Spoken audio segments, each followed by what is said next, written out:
atau demografi P3K tahap 1 2019. Lanjut. Ini adalah P3K tahap 1 2019 yang lalu.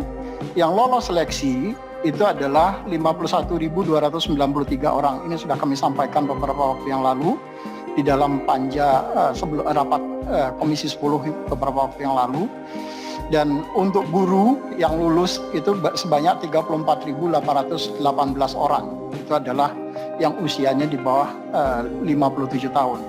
Dan 57 ASN ini yang menjadi parameter dalam melakukan pengadaan ASN. Termasuk juga menyiapkan materi-materi soal di dalam pengadaan ASN. ASN itu terdiri dari proses rekrutmennya, itu bisa melalui 3 jalur. Yang pertama melalui PNS, Pegawai Negeri Sipil. Yang kedua melalui sekolah pendidikan kedinasan. Jadi mereka mengikuti sekolah pendidikan kedinasan yang dikelola oleh kementerian lembaga seperti Kementerian Dalam Keuangan, itu terkait dengan STAN misalnya, kemudian Kementerian Dalam Negeri, IPD, kemudian ada Kementerian Perhubungan, BPS, dan sampai dengan Badan Cyber dan Sandi Negara. Mereka-mereka yang lulus taruna-taruni dari sekolah kedinasan ini kemudian pada akhirnya akan diangkat menjadi ASN. Ini adalah akan memberikan kesempatan kepada seluruh warga negara di Republik Indonesia yang datanya tercatat baik itu di database-nya Dapodik ataupun data yang tercatat di database-nya BKN, maka sistem pendaftarannya itu akan dilakukan menggunakan sistem melalui sistem ujian nasional berbasis komputer atau UNBK. Selesai pelaksanaan seleksi, maka data hasil nilai dari masing-masing peserta itu akan disampaikan kembali ke BKN untuk dilakukan pengolahan terhadap hasil dari untuk menentukan kelulusan dari setiap calon peserta, sehingga dapat betul-betul meminimalisir potensi terjadinya istilahnya itu main mata lah antara calon pelamar dengan yang melakukan verifikasi.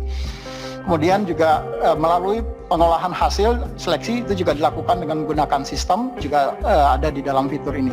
Unik pendidik dan tenaga kependidikan.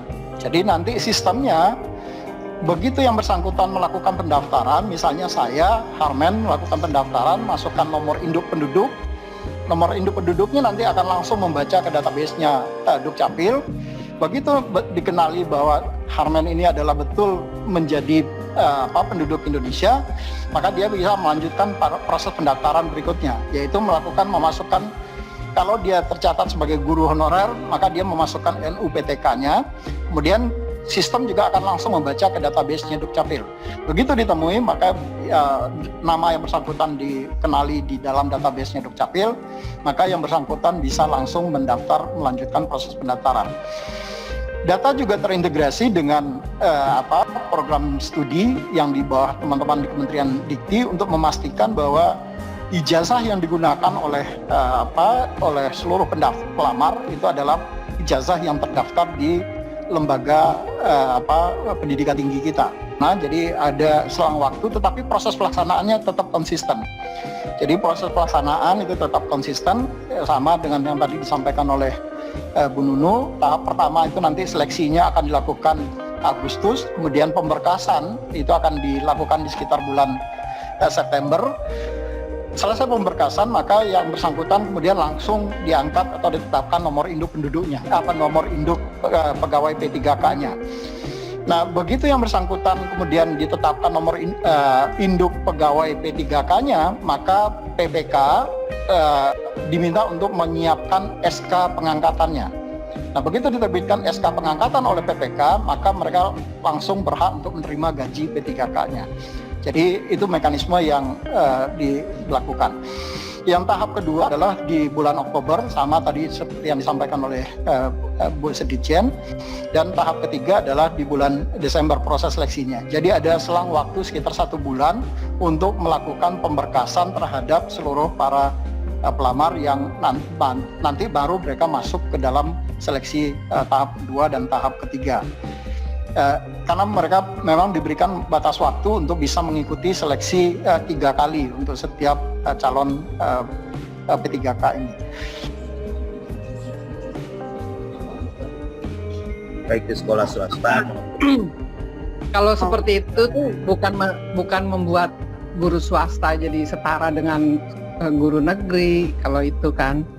Jadi tadi kalimat yang pertama udah cocok tuh ketua. Jadi cocok ya. Untuk membuat regulasi sehingga guru swasta mendapatkan hak yang sama dengan guru di sekolah negeri. Kan kita mau minta guru sekolah swasta mempunyai kesetaraan dengan membuat regulasi yang adil sehingga guru swasta mendapatkan perlakuan, gitu ya Pak Andreas ya? Hak yang sama dengan mendapatkan guru di yang sekolah sama swasta dengan guru di sekolah negeri. mendapatkan perlakuan yang sama dengan guru di sekolah negeri. Oke? Ya. Sip.